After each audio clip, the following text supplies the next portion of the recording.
For the final BCO Sundays at 3 video of 2020, we go back to an earlier work, Beethoven's Symphony No. 2.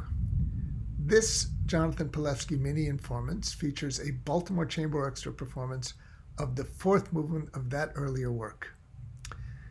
At the age of 16, Beethoven came to Vienna and played for Mozart. He returned still as a young man and he studied with Haydn, although that relationship didn't go very well. Not because Haydn was the strict master trying to tame the wild young man, but in fact, Beethoven wanted rules. He wanted structure, and Haydn was actually too lax. So Beethoven went and studied with a couple of other people, including Albrechtsberger, and nowhere near the musical giant that Haydn was, but someone who gave him the structure that he wanted. However, Beethoven, of course, heard the symphonic works of Mozart and of Haydn, and he absorbed that early classical style. So his early symphonies 1 and 2 were very much in that vein. But in this fourth movement of the Second Symphony, we hear emerging the powerful Beethoven, that Beethoven that reaches out and grabs you by the throat and smacks you around a little bit. A rousing and appropriate way to end a tough year for music, but we are all hoping for more and better in 2021. Here's Jonathan. Beethoven's born in 1770 in Bonn. He comes from a musical family. His father, the elder Ludwig, I should say his grandfather, the elder Ludwig, was a very respected musician. His father, Johann van Beethoven, was a miserable brute, a lousy singer. There was one thing that Johann van Beethoven, Beethoven's father, was good at, and that would be, mes petits amis, drinking. He was an excellent drinker. In fact, one would call him an alcoholic today, or I would prefer the term drunk, because that is what Johann van Beethoven most often was.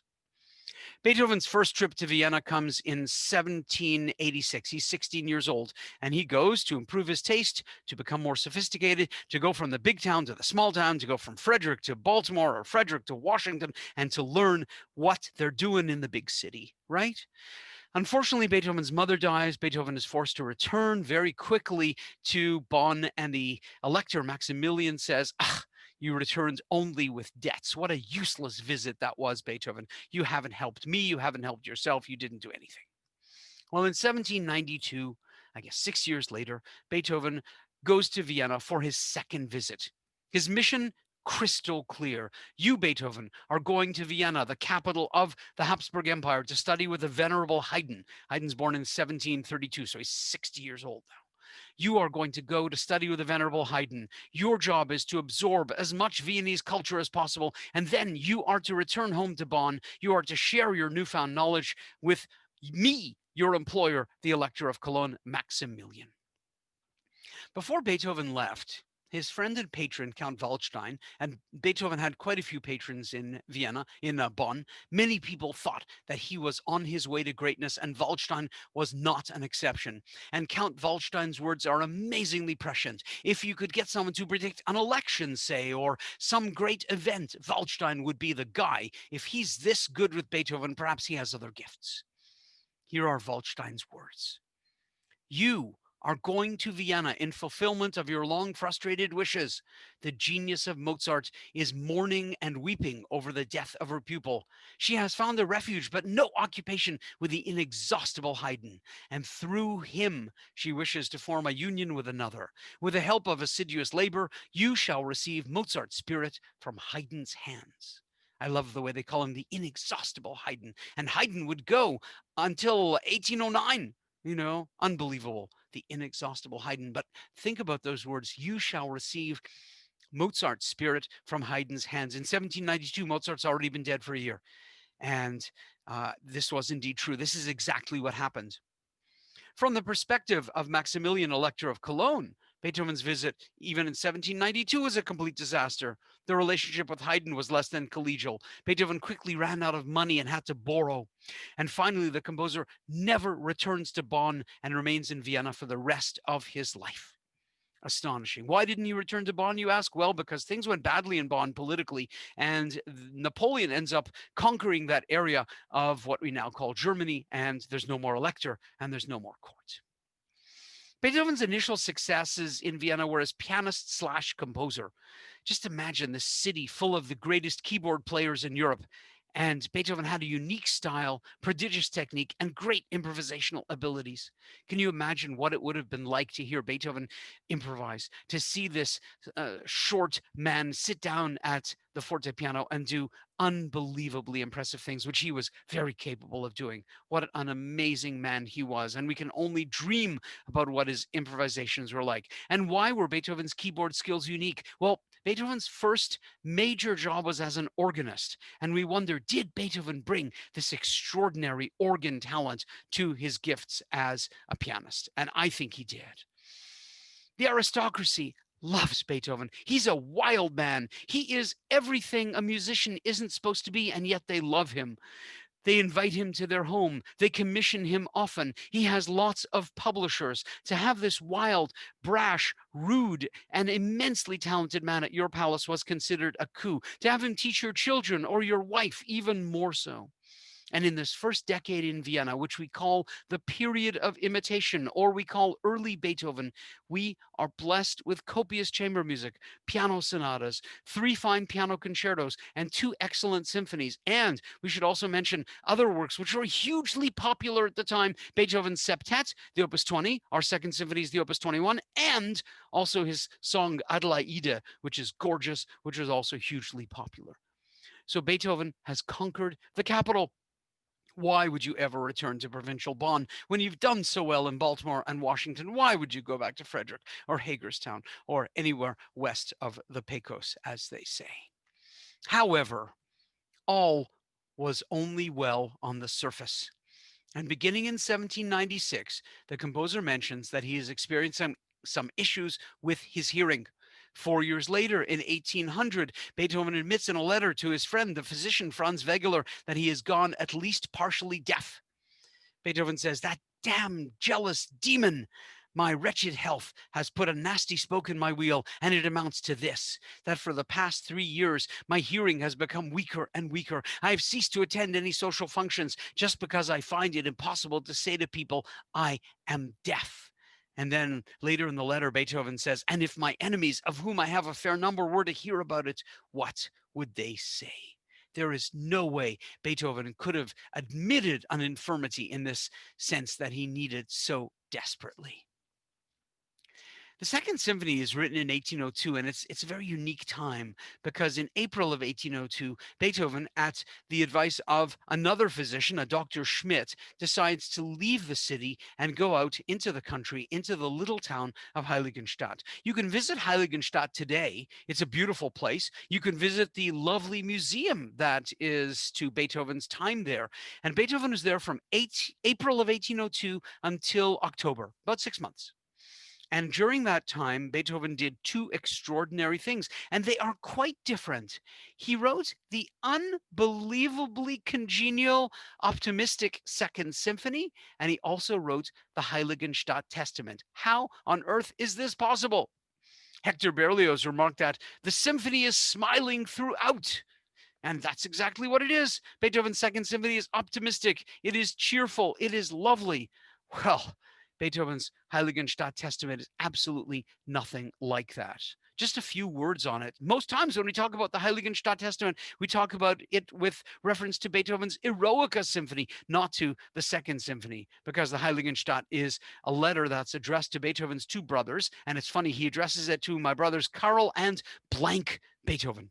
He doesn't write the name of his other brother, Nicholas Johann. Beethoven is the eldest of 3. Like all eldest children, he's difficult and pushy and bossy, like my brother Murray. But Beethoven is the eldest of 3, and he can't write Nicholas Johann because Johann is the name of his father. So he writes this letter to my brothers Karl and blank Beethoven. It is part confession, it is part journal, part suicide note, and it is worth reading just a few words. Beethoven says, "How could I possibly admit an infirmity in the one sense which ought to be more perfect in me than others, a sense which I once possessed in the highest perfection? What a humiliation it was for me when somebody standing next to me heard a flute in the distance and I heard nothing. Or someone heard a shepherd singing and again I heard nothing. Wow. The incredible thing about this, though, is the Second Symphony, written at the same time that these Heiligenstadt words are written, bears absolutely no relation to this desperation.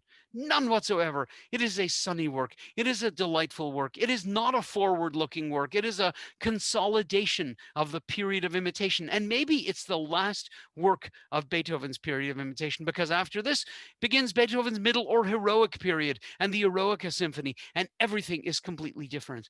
Beethoven says to his friend Karl Czerny, "I'm not satisfied with what I've written up to this point. From now on, I will take a new path." Well, the Second Symphony is very much the old path. And we are not any less richer for Beethoven having followed it. It is a delightful work. It is an optimistic work. It is a happy work. It is a work that is really quite enjoyable to listen to from beginning to end. And the finale that we listen to with its plum, plum, yum, plum, it's totally humorous, enjoyable, fun, and should be appreciated as exactly what it is: a composer in a difficult time writing a work that will be much accepted and much enjoyed by its audience. The work was premiered in Vienna on the 5th of April, 1803, conducted by the composer. Also on that program, by the way, Beethoven tended to like long concerts. I think the First Symphony might also have been performed, but we also had the Third Piano Concerto and the Oratorio Christ on the Mount of Olives. Vienna, Theater an der Wien, April 5th, 1803, another one of Beethoven's monster concerts, and apparently reviews were mixed, but Beethoven made a lot of money.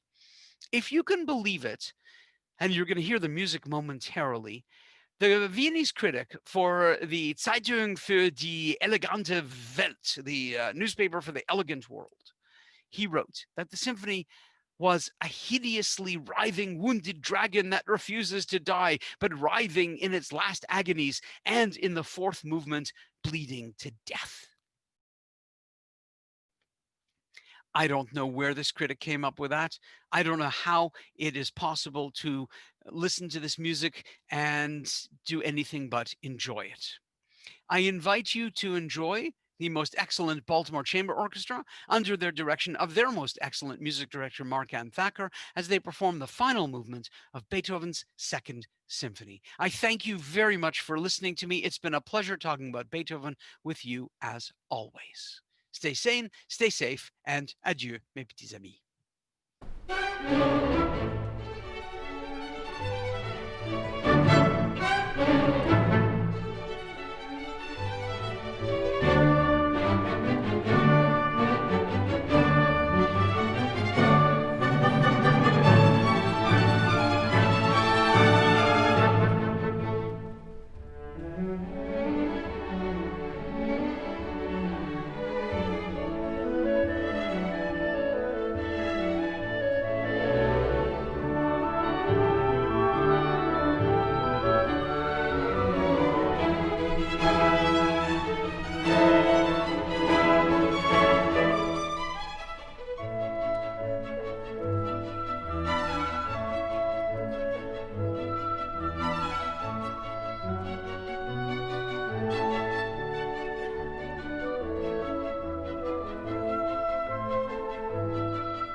Markand Thakar back with you, inviting you to check back with us on January 17th in the new year.